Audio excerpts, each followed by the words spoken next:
Good day. I would like to welcome you at this online event, the first one in this year from the series of electoral discussions. This format is implying the invitation of an expert so as to discuss together in relation to a subject of interest in the electoral area. This event is organized with the support of the Council of Europe, with whom we have a collaboration for a long period of time in relation to enhance democracy in the Republic of Moldova, and we would like to thank them for this. As far as you know, CICDE, the center, through its programs, through its activities, is promoting the good practices in the electoral area. This time we are talking about a good practice in using the information technologies, communication technologies in the electoral processes in the Council of Europe and European Union member states. My name is Kalugar Viorica. I'm a trainer. I'm responsible for remote training in our institution, and today I'm going to moderate this live. With a great pleasure, I would like to introduce the guest of today, Mr. Vladimir Misev, the expert of the Council of Europe. Good day, Mr. Misev. Before switching to the topic, to the subject, I would like, first of all, to introduce you. Vladimir Misev is an expert of the Council of Europe with a wide international expertise.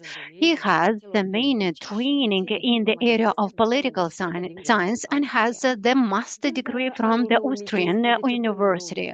From 2015 until 2025, he has been working within the Organization for Security and Cooperation in the Republic of Moldova, and as well he has been present in different election processes in different member states.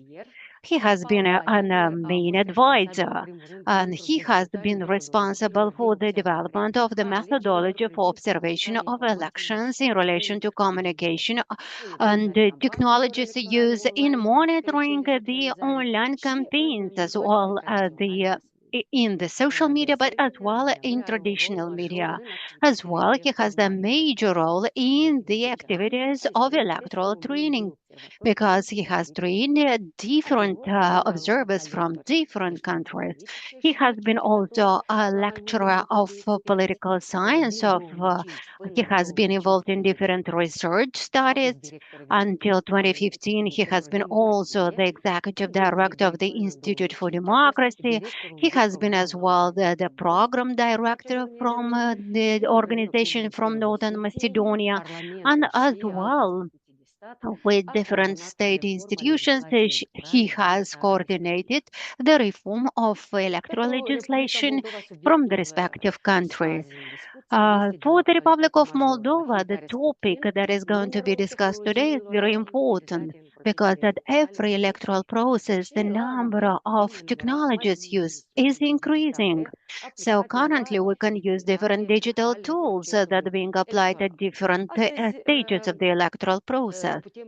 Today, we can say that we have, for instance, devices used before the election. This would be, for instance, in advance registration for the citizens of the Republic of Moldova who reside abroad, for whom it's very important to get registered, for instance, through these devices. The website diaspora.cac.md is for the foreign, for the citizens from abroad, and wherever they can, for instance, see where they have their polling stations as well. They can see how full the polling stations are, so as to go to an empty one, for instance. For instance, the green means that it's not so full, and the red means that it's full. As well, the citizens, through applying the electronic signature, can support as well an independent candidate for different election-based positions. And as well, the information system we have is that the one that is used for verifying in advance the polling station that the citizen has been appointed to. This is all these digital tools are for the stage before the election. During the election day, we have the information system that is called alleged elections, through which the polling stations are identifying and mark the presence in voting of the voters by scanners that read the ID cards, which, for instance, are used right now just abroad, but we really hope that they are going to be used in the country as well. As well, they're using the tablets that, again, are being used mainly abroad, but we really hope that they are going to be used in all the polling stations. And after the closure of the polling system, the system allows entering the result by filling in the report in a specific information system. Another information system is called observers, wherever the observers can lodge notifications during the election day, infographics during the election day, as well infographics regarding the preliminary results by the end of the voting day. After the voting day, after scanning the minutes, already we have the final infographics that are being displayed. Dear readers, so after providing to you this overview, now we would like to get to know what is the experience of other states in this area. You, the ones who are viewing us live, can actually provide to us some questions and we will try to tackle them. Mr. Misif, thank you so much for being so open to discuss with us. Now you have the floor and please tell us as much as possible about this topic. Please. Thank you, Viorica. Good afternoon, all. Big thanks also to the Council of Europe colleagues and to CIGDE for organizing this event and for inviting me to participate and to share the experiences that I've been able to gather throughout all these years working in different international organizations. I've realized that my biography has been a little bit on the long edge, but if one thing that you need to remember is that I think and as I believe many of us belong to a generation that witnessed the analog time and the digital time. So we all witnessed this transformation and transition of the technology and different processes in different technology being used in different public and political processes. But moving specifically on the elections and on the topic that we have today, I will share my screen and I will start with my presentation with a couple of slides that I have prepared for today's event. I hope you can see my screen. Right. Thank you. So, as Viorica mentioned, today's topic is the use of information and communication technologies in electoral process in some Council of Europe and European Union member states. So, for this reason, I have prepared, as I said, a couple of slides, but as an introductory slide, with a gratitude to the colleagues from the International IDEA, I borrowed this chart from them that they have developed a couple of years ago. It is to see that in the information and communication technologies these days are used pretty much always and everywhere. Practically all Council of Europe member states are using some form of information and communication technology in their electoral processes. So as you can see from the slide, from the text on the left, or from the electoral cycle on the right, the ICTs are used for registration of voters, for identification of voters, for registration of candidates. They're used for the election campaign more and more.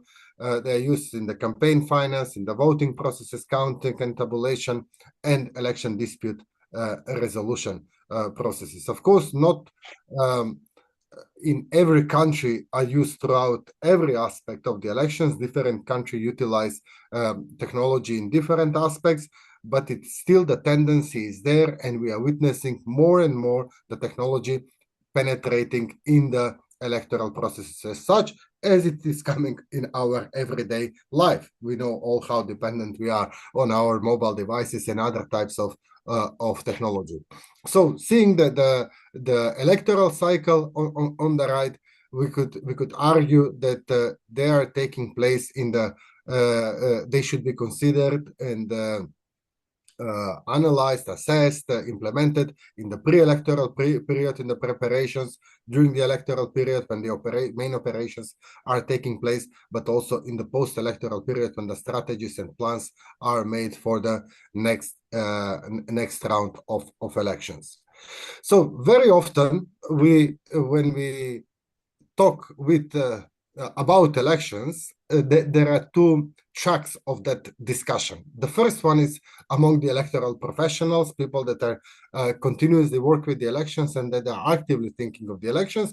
And the other one is with the probably 99% of the other people, the voters, basically, who are equally important stakeholders in all this process. And the voters, usually, when we talk about the elections, when we engage in the discussions, very often they think about the election day, when we talk about the elections, actually with the system of casting their ballots.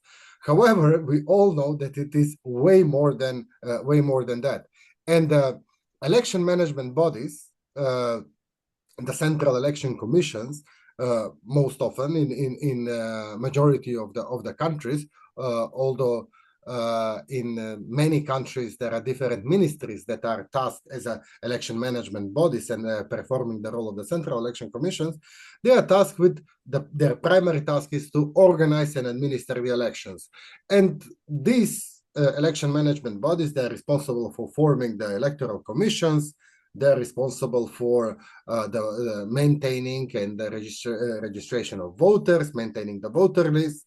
They are responsible for registration of the candidates. They have competencies over the campaign spendings. Of course, the responsibility relies with the organization of the elections, as well as with the results management. But in addition to that, there is a completely new, completely other aspect that very often the election management bodies are responsible with, and that's the oversight responsibilities, hence the lenses and the glasses that I've put it here. They have responsibilities to oversight the election campaign. So very often in line again with the international standards, and what we don't want to see is not too much of a meddling of the state administration bodies in the election campaigns, but at the same time, they would need to have some oversight activities to ensure that the election campaign is conducted in a free, fair atmosphere with equitable conditions for all contestants and actors. And that's why we have here all these elements in this circle in the election campaign. So because of the technology being used in all these aspects that we are just seeing on the picture, these all elements, be that the left side of the picture where there is the organization and administration of the elections, or is the election campaign where all these actors are involved, or the electorate as such, they are becoming more and more subject of different types of attacks. Very often we refer to them as cyber attacks, but that's not only that type of attack. And as such, this complex picture requires, in order to have protected elections and to protect the ballot box and the integrity of the elections and to establish a trust between the electorate and the ballot box, we need to, and the election management bodies, but also all of us that are actively working with that international organization, experts, training bodies, etc., we need to support and prepare set of measures that will address different types of these concerns. Obviously, many of these aspects here that are not, first of all, panacea, they are not silver bullet that will solve everything and anything, but at the same time, there are certain overlaps here. For example, when it comes to the dealing with the electorate, the media literacy programs are very important. In addition to the media literacy that will need to be done during the election campaign. Uh, so all these elements need to be taken into account when we are dealing with the information and communication technology during the electoral processes. So as I said at the beginning, very often we think on the elections, we are looking into the elections as a whole, we are looking into the elections as a process, but in order to understand and more importantly to address some challenges stemming from the different aspects of the electoral process, we need to categorize them in a separate boxes. We need to, that's the duality of the approach. We need to see the process, the electoral process as a whole, but in order to address effectively some issues, we need to place them, categorize them in specific chapters, in specific boxes. For that purpose, the approach that many international organizations and many election management bodies are having and are using is classifying the information communication technologies into four main categories. The first category is the technology used for voting and counting. And traditionally, these elements have been referred as new voting technologies. Of course, they are not new. They have their onset probably in the early 2000s, at the beginning of 2000s, but many states have introduced on a more massive scale. You would find examples in countries that even before the 2000s, they've been using different types of machines. But on a more global scale, the hype started around the 2000s. And these are the systems, as I said, used for voting, counting, and tabulation of the results. And because they were relatively newer to the paper-based elections, so that's why they are referred to as a new voting technologies, although they have been in place for quite some time. Then the second element, the second aspect, are the so-called ancillary, or you would find also auxiliary processes and systems. So what are these processes and systems? These are very often what Viorica mentioned in her opening remarks, different platforms used by the election management bodies, either for candidate registration, either for publication of the results, for accreditation of the observers, for submitting of election dispute resolution complaints, but also for providing resolutions. But probably the most used now across the Council of Europe countries are the electronic voter registration and identification systems. This acronym EVRIS stands for that, where the countries are using this system for registering voters and also for verifying when they're before casting the votes. So this is the second aspect. And the third one is the technologies used for election campaign. And that's why I presented those previous slides before, because the responsibilities for the election management bodies, but also the obligations and the standards are slightly different. And by that token, also the measurements for assessment are different for the administration and organization of elections on one side, and then oversight responsibilities and the technology used for the conduct of the election campaign. Lastly, something that spans across all these three or five topics, if you want, here that you have on the slide, are the cybersecurity aspects and the cybersecurity hygiene that needs to be taken into account whenever implementing any of the technology used in any of the aspects of the electoral process. Few words about the new voting technologies. I said these are technologies used for voting, counting, and tabulation. These are tools or technologies, I said. And here we can distinguish several types of new voting technologies. Until recently used were the direct recording devices, DRE, or now they are increasingly becoming substituted with the ballot marking devices, right? These are screens that are very often are producing a paper slips that can help voters to verify that their votes, their choices. The second one that is also widely used, and I think we will have an opportunity to discuss in one of the next hubs, is the ballot scanning technology, which is used for the counting of the votes. The third type is the internet voting systems that are distinct from the previous two, the electronic ones that I mentioned at the beginning. And then we have systems that are combining several elements. That's why we call them hybrid systems. They can combine technology used for as a ballot marking devices or ballot scanning technology with different types. And the last point here on this slide is something that it is very common when it comes to the new voting technology. It is the discussion, the debate about the verifiability of elections, and why this is important. The important aspect here, the important element is that the assumption that when voters are marking their ballots on paper, that there is some kind of cognitive presence there, and that the verification of the casted vote, that it is cast as intended, is there by holding the pen and marking the ballot. While with the electronic devices, with the electronic machines, we need to have kind of enough evidence that the voter intention has been recorded as cast. And very often we refer to this principle, verifiability principle, as individual verification. So meaning that the vote has been cast as intended.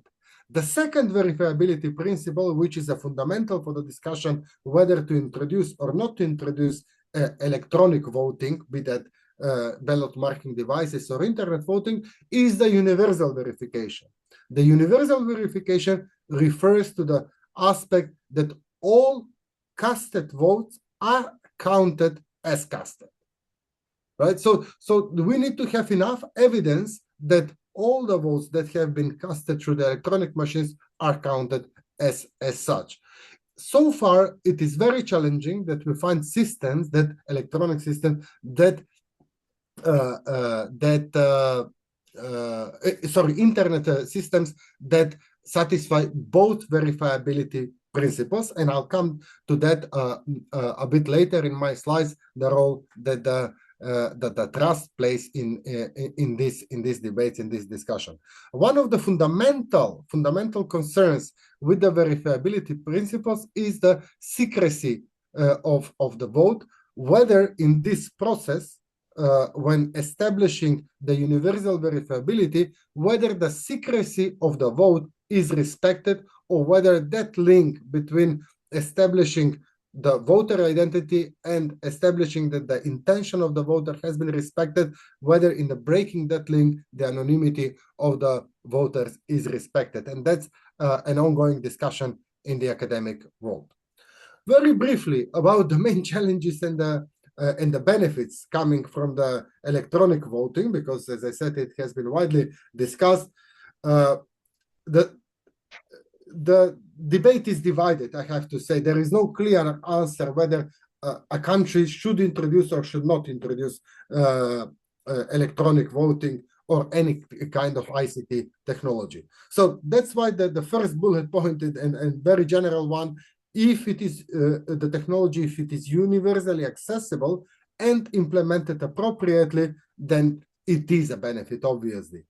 One of the examples is that it can prevent, for instance, multiple votings. If we have, for instance, centralized voter register that would in real time establish and monitor which voters voted in which polling station, then we would be potentially able to prevent multiple voting. Then different types of technology allow for illiterate voters to vote, persons with disabilities, out-of-country voters, different types of minorities, be those national linguistic minorities, etc. And probably the most often discussed is and seen as a benefit is the results efficiency.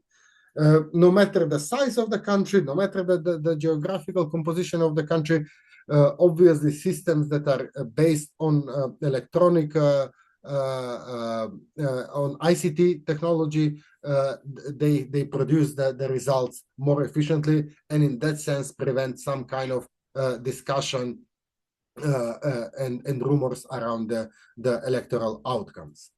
But at the same time, there are numerous threats and risks that exist related to the elections.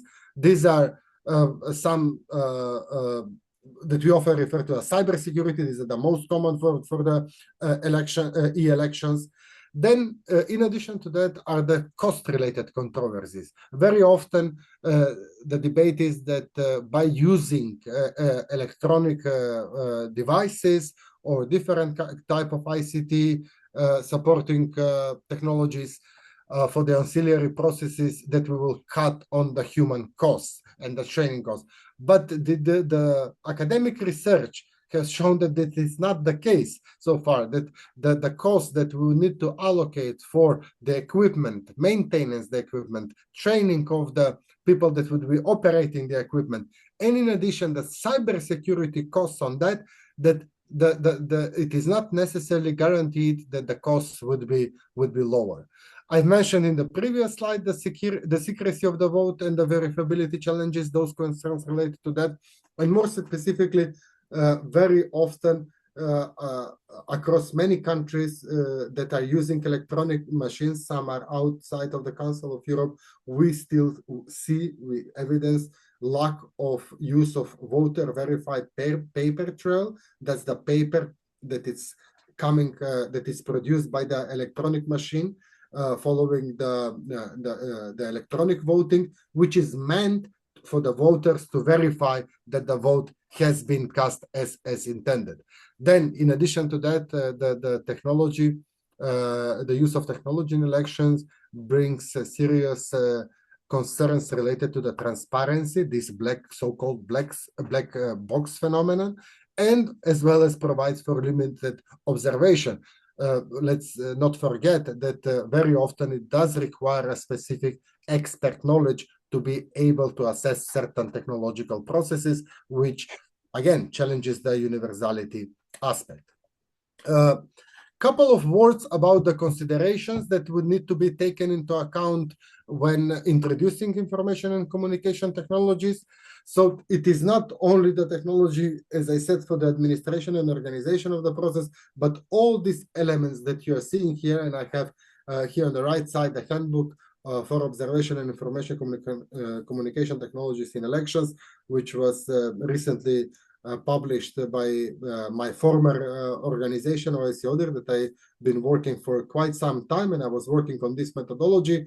You would find more material there, but essentially, when introducing the ICTs, one would go through all these elements to take them into account before introducing. The decision-making processes and the stakeholders' participation are fundamental, and we see very often lack of consensus, lack of discussion there, how these technologies should be implemented and used. Then we're going to the legal context, the procurement, the certification aspect, that whether the entire technology should be certified before being introduced or some particular elements. So again, when it comes to the election dispute resolutions, it is not enough to have the best technology, but also we need to educate the judges when they are deciding upon the complaints that are dealing with the ICT, how to provide for effective remedies. Specifically for the new voting technologies, the role of the election management bodies will need to be redefined. All these elements that you are seeing here, such as the process setup, the testing, the training, voter education, are of fundamental importance. We need to take into account the voter access, whether that's from a point of view of the usability, how usable the machines are. The ballot design, it's not the same that we can print, let's say, on a larger format on a paper, and the screen is limited. So how that would affect specific contests if we have more than one or several that can fit on the screen, and how that will not disadvantage those that are not shown on the prime screen. Then how the voting process is organized with the casting of the votes, how the secrecy is respected, and the security. And then last but not least, how the counting process is organized, whether the audits are done, whether the voter verified paper trail exists, and how the verification is done. Just a brief word on the audits. There is a new trend now that many countries that are using electronic voting machines are using. These are called risk-limited audits that through statistical formulas are establishing a sample that would later on need to be examined to see if the results from the risk-limited audit match the general results. The last two slides are related to the most common ICT and NVT issues, and these are issues based on the principles and standards related to the secrecy, universality, and transparency. And very often we have recurring issues. We see many countries, Council of Europe countries, that the same issues recur again and again, whether these issues are related with the legislation, whether they're in the procurement, audits, and certification. The standards for e-voting made by the Council of Europe, which is obviously the leading institution in the European context that provided this recommendation for electronic voting. It is very useful material, and it has been used by many national governments, election management bodies, international organizations, and civil society organizations when assessing but also implementing different types of technologies. So this is my last slide, and here I have few conclusions that we can also discuss in the question and answer session, but I would just like to say that the elections, their public nature will need to be seriously discussed and taken into account before changing the type of elections. And that's why the third slide refers to that the new voting technologies are not just a method of voting, the entire system, and they can change the flow of the society on which the will of the voters is expressed. And that's why we are facing very often the dilemma that it is between protecting elections and enhancing the will of the voters and the voters' participation in the elections. Because from one side, we need to ensure that specific elements, specific processes are protected enough, but at the same time, we need to leave them open enough to allow voters to participate in the elections. The experience from the election observation missions jointly often done by the Council of Europe and the OSCE ODIHR have shown that the trust plays a fundamental role when introducing new voting technologies or any type of information communication technologies in elections. The higher the trust it is in the society, there is a more room and environment for introducing this kind of technologies. Very often, countries are confusing and they believe that the introduction of the technology can increase trust. That has shown that it's not the case. If there is a distrust, the introduction of the technology is contributing to the disagreements, public disagreements in the society. We also have to bear in mind that interested parties, very often candidates, politicians, political parties, they have very little interest in the details. And that's why it is very difficult to sustain that debate when we are explaining how good certain technology is. If there is no enough trust, then we are just contributing to the public mistrust. And lastly, there is a completely, I would say, a new ocean of issues that we need to take into account, and those are related with the cyber security and the cyber threats that we've been all witnessing recently throughout different election periods, including in the Republic of Moldova, or recently also in the neighboring country in Romania. So I will stop here for the time being, and I'm looking forward if there are any questions or we can discuss. Apologies for taking slightly longer, but I thought that all these aspects and slides are of relevance for this discussion. Thank you.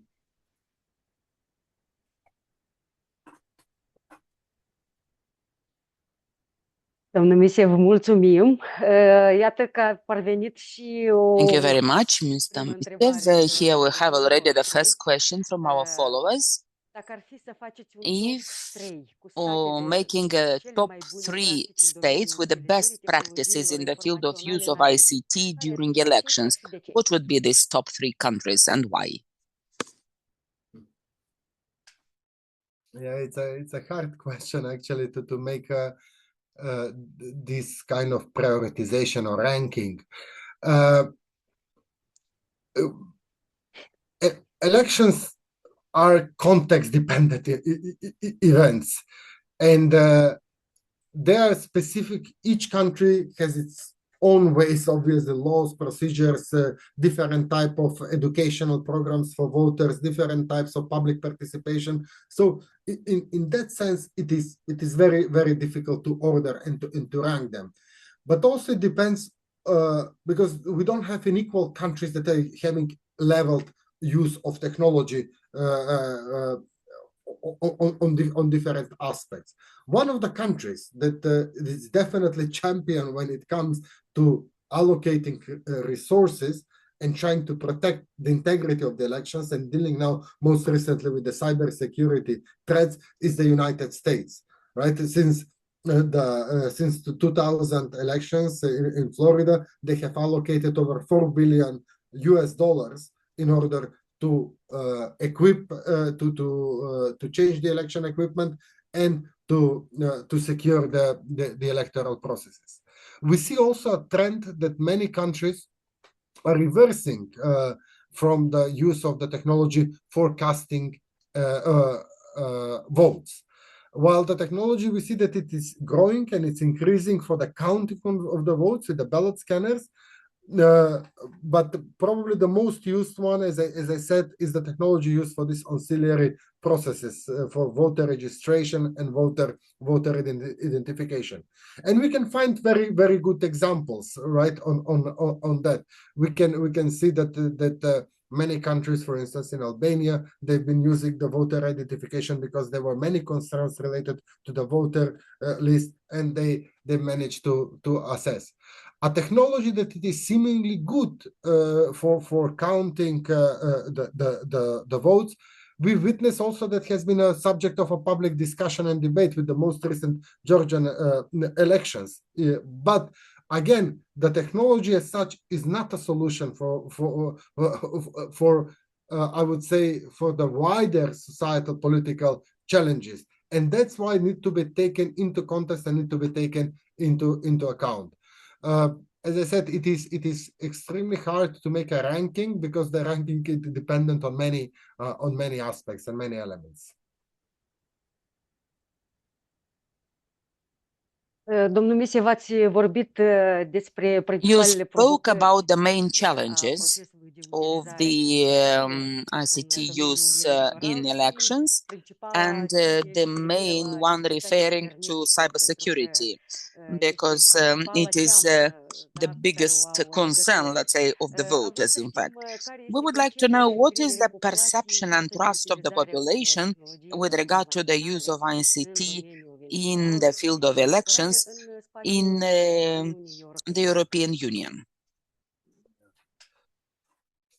The European Union recently undertook plenty of initiatives, and that's why one of my first slides was referring to this distinction between the technology used for administration of the elections and protecting the integrity of the elections in a wider terms when it comes to during the election campaign, and protecting it from misinformation, disinformation, and different types of other manipulative narratives.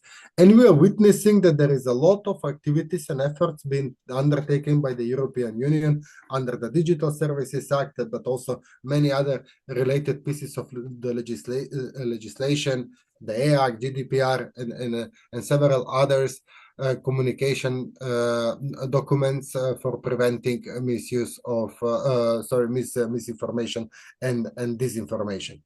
But on the administration and organization of the elections, we saw that the most common threats that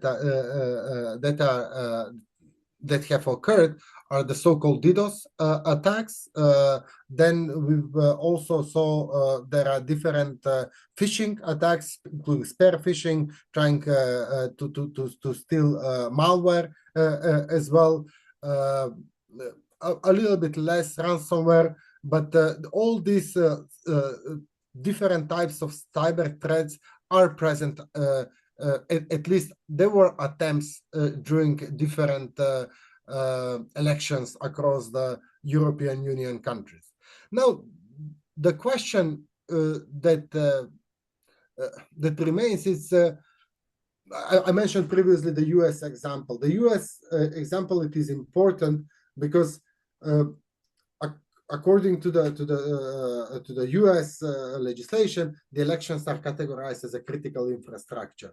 For me, it remains still a discussion, a question, whether we should be classifying elections as such, because by classifying elections as a critical infrastructure in line with the national rules, then they would get a different attention, including from different. They will be probably better funded. They will be protected by different agencies. But by doing that, that also opens the question: do we have a solid infrastructure as it is now, and whether something should be done? Unlike the private companies and businesses that are implementing different cybersecurity threats, we cannot ensure elections. Elections cannot be ensured. That's why very often the analogies that are made with the internet banking and the election process, they are not valid, because we cannot get back our vote in a way once the elections are done. Are done. So in that sense, I would say that there are different types of measures, and due to the nature of these cyber attacks that are happening, the transborder nature, what is required is a cooperation between the countries. And in that sense, organizations such as Council of Europe, OSCE, and all others, even regional some initiatives, can be of help to adequately address and efficiently address the threats that are coming from different malicious actors. Dacă continuăm gândul cu So to amenințările continue with the și riscurile, aș thought vrea of să vă threats and întrebăm risks, I would like to la ask ce you etapă a what procesului stage electoral of the electoral utilizarea process tehnologiilor the implică use of cele mai ICT mari sau cele mai would mici imply riscuri? the highest or the lowest risks? I think using technology for the so-called ancillary or auxiliary processes, such as for voter registration, voter identification, for results management, even for the counting of the ballots, if the ballots are properly designed and if there are no huge public controversies, can help with increasing the efficiency of the electoral process. Changing and introducing the technology in the process of voting as such very often has shown that it is a very controversial topic. And probably the most explored and cited examples are some of the Scandinavian countries that were one of the pioneers when making pilots to change the voting process by introducing making trials for internet voting. But the recent studies has shown that the risks outweighed the benefits, and that's why they reverted back, and they interrupted. Basically, they stopped with these trials. We see, for instance, Switzerland, that it is one of the countries that it is using, that is piloting with internet voting. It's still not doing it on a full scale, and it's testing different technologies. So there are many factors that are interconnected. But if I can again conclude, I think the use of technology for these supporting processes and not at the core of the voting, it's more safer than changing the system of voting.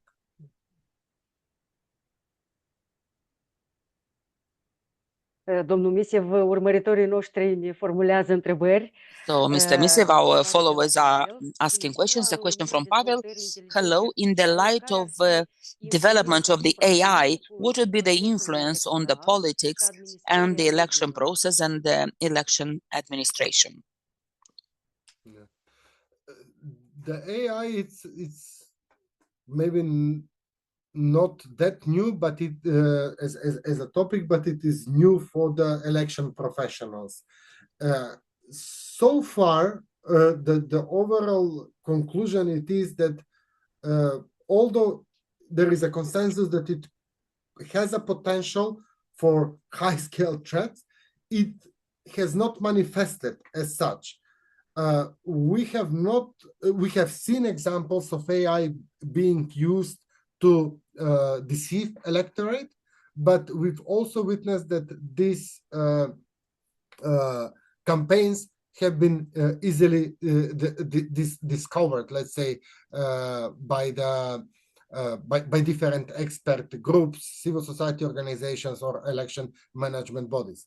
What we don't know, most likely, is what ultimate effect it has on the voter behavior, even if the voter knows that certain video or deepfake it's fake, right? It's AI made and it's fake. We still don't know whether it affects the voter behavior, and it is probably up to the academic community to discuss that. The question is, I would rather say what benefits we can have from using AI in elections, and how we can utilize AI to help us to organize the elections. Probably we can analyze better human behavior with AI issues, or with some of the AI models. We can monitor traffic online better to understand which are critical elements that we need to protect better. And it can help us also to prioritize certain things, because we know that the elections are very hectic period. They last for very long. So with AI, we can have a better understanding in which aspects the different institutions, election management bodies can put emphasis and accent to prioritize and to protect the integrity of the elections.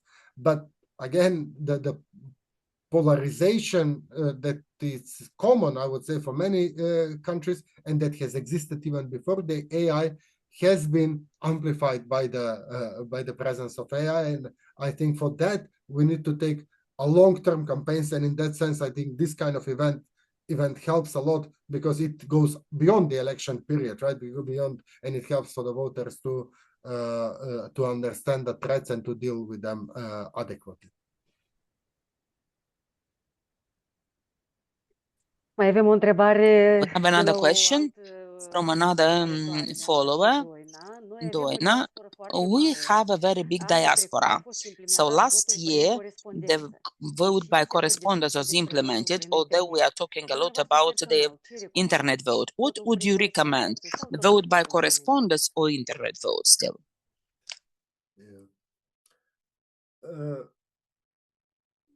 I think, first of all, for this kind of response, it does require a little bit deeper analysis and exploration of different contextual factors.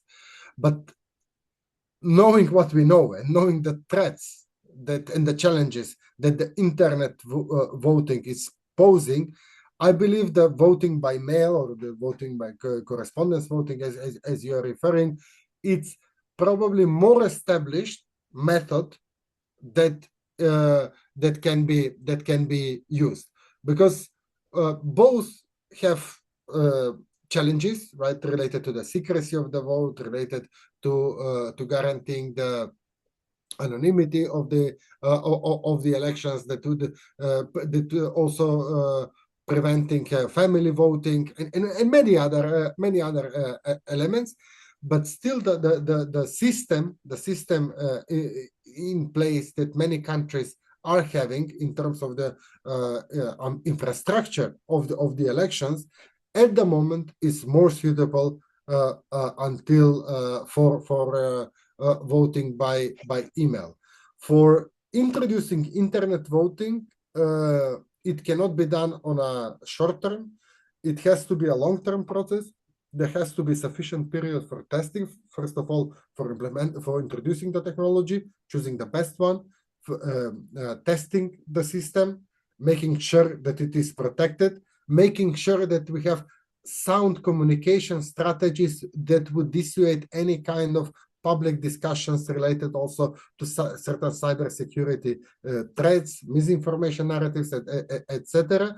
And then we also need to have enough transparency measures in place to ensure that independent experts, observers, civil society organizations will have enough means to assess and to provide a judgment, opinion, evaluation, whether that's a robust system or it is not. Lastly, as I said during my presentation, cost-benefit analysis would need to be made and to understand the costs involved in these systems. Lastly, the verification aspect is also fundamental. We need to ensure that there is sufficient evidence that voters that voted by internet would be able to verify that their vote is cast as intended and later on also counted as cast. Vă mulțumesc, domnul Misev, pentru aceste răspunsuri. Thank you very much, Mr. Misev, for these responses. Thank you very much for this very interesting discussion and for the time provided for this event. We would like to thank you again to the Council of Europe for their support and for the organization of this event, as well as the other events that will follow. So, dear followers, we'd like to remind you that we did discuss today with Vladimir Misev, Council of Europe expert. So thank you very much to those who followed us, who were with us here and asked the questions. Don't forget to like and follow our Facebook page, Instagram and Telegram pages. Do subscribe to our YouTube page to be able to see again this live that will be present there both in English and in Romanian. And you can access our website, chicde.md. And you are always welcome to any trainings organized by our center. Thank you and see you soon.